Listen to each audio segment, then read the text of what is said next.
is the world of the victors of that war. This is the world of globalism, capitalism, and communism.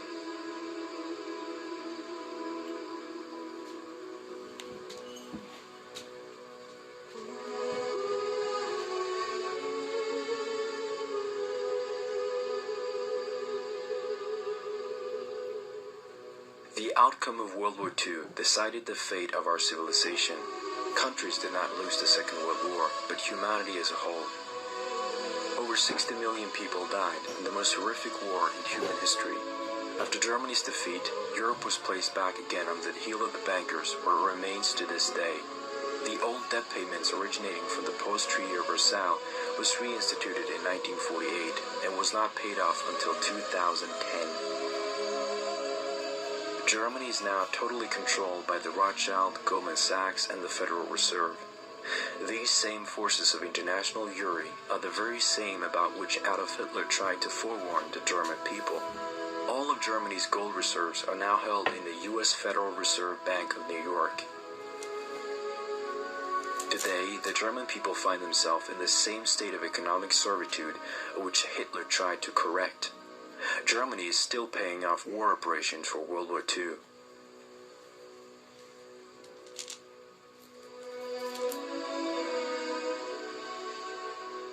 On the 23rd of May 1949, the Western Allies ratified a new German constitution known as the Basic Law, Grundgesetz. 2 days prior, a secret state treaty, Geheimer Staatsvertrag, was also signed. This granted complete Allied control over education and all licensed media, press, radio, television, and publishing houses until the year 2099. Germany is still an occupied land, with over 100,000 foreign troops stationed on her soil, and the Jews have never made peace with her. No peace treaty has been concluded with any of the Allied powers. Free speech and freedom of thought is gone, not only in Germany, but in most parts of Europe.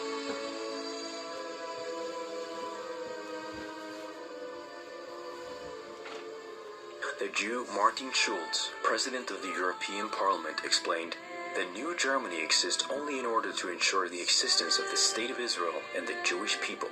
There you have World War II in one quote. That was what the war was all about, breaking down Germany and making her a milking cow to the bankers again.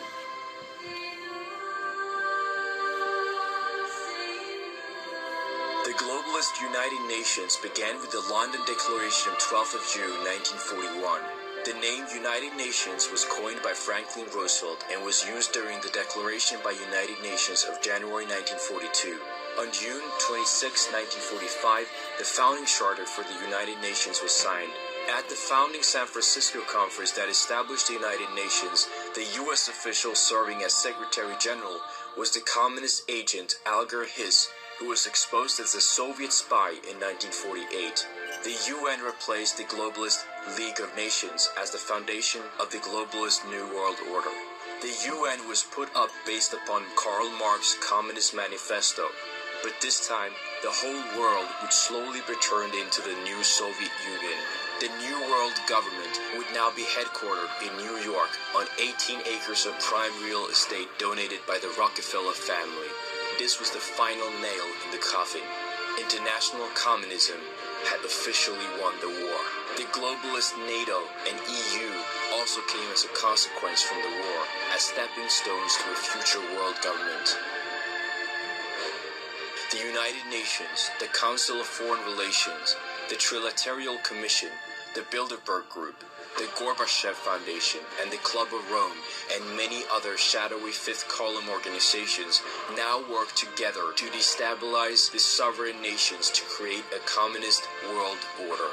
Communism would spread from the Soviet Union with the help of communist Jews. Even in China, Soviet Jews were at work helping Mao Zedong. High up in the political department of the Red Army in China were W.N. Levitchev and J.B. Gamarnik. By progressive social movements in the name of helping people, communism killed over 60 million in the Soviet Union, 70 million in the People's Republic of China, 3 million in Korea, 2 million in Cambodia, 1.7 million in Africa, 1.6 million in Vietnam, 1.6 million in Poland, 1.5 million in Afghanistan, 1.2 million in Tito's Yugoslavia, 1 million elsewhere in Eastern Europe, 1 million in Ethiopia, 400,000 in Romania, 200,000 in Bulgaria, 150,000 in Latin America, 100,000 in Mongolia,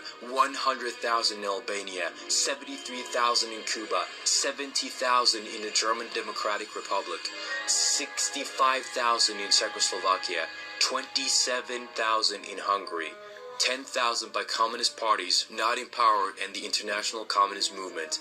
Yet, no movies, no Holocaust reparations, no memorials for these victims. The communist flag is not banned, and communist policies are still normalized, and Marxism is even taught as standard in our schools.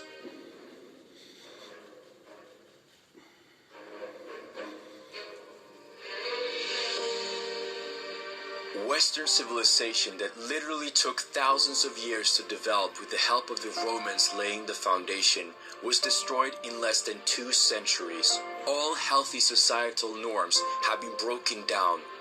Healthy nationalism has been replaced with a culture of guilt, ethnomasochism, self-hatred, apathy, degeneracy, and pathological altruism. Traditionalism is labeled sick and outdated. Views on parenting have changed significantly. Just 50 years ago, a person in Europe was first considered to be a grown-up after they had created a strong family. Thanks to the cultural Marxist brainwashing, Europeans don't anymore believe their position in society will be improved by having offspring. Consequently, they instead focus on materialist matters to fill up their void of unfulfillment. As Europeans, we are no longer defined by our virtues or intellects.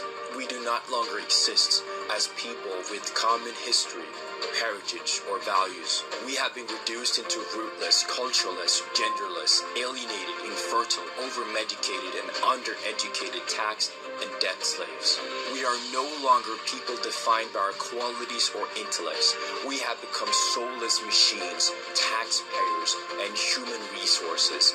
We are defined solely by our net worth and our ability to consume crap that we don't even need.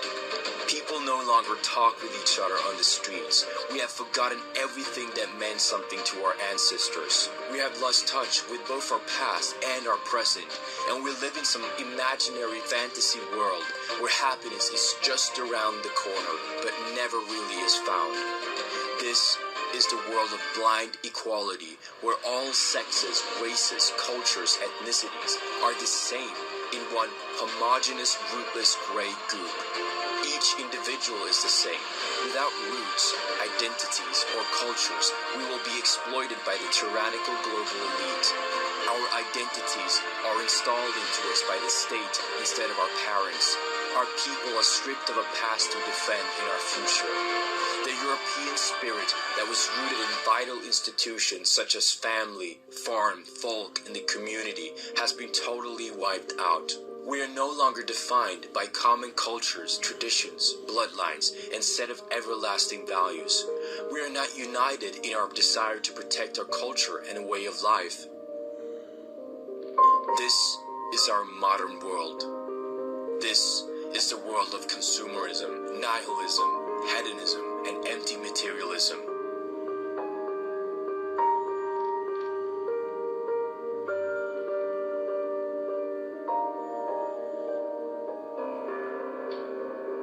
The world of uninspiring, generic, modern, abstract art and architecture. The destruction of Western civilization is applauded as something progressive and tolerant. We now live in the world of cheap Zionist imports for the rich and eternal wage slavery for the poor. This is the world of globalism, installed by the victors of the Second World War, by the ideology of international communism. This was exactly what the National Socialists during World War II tried to warn humanity of.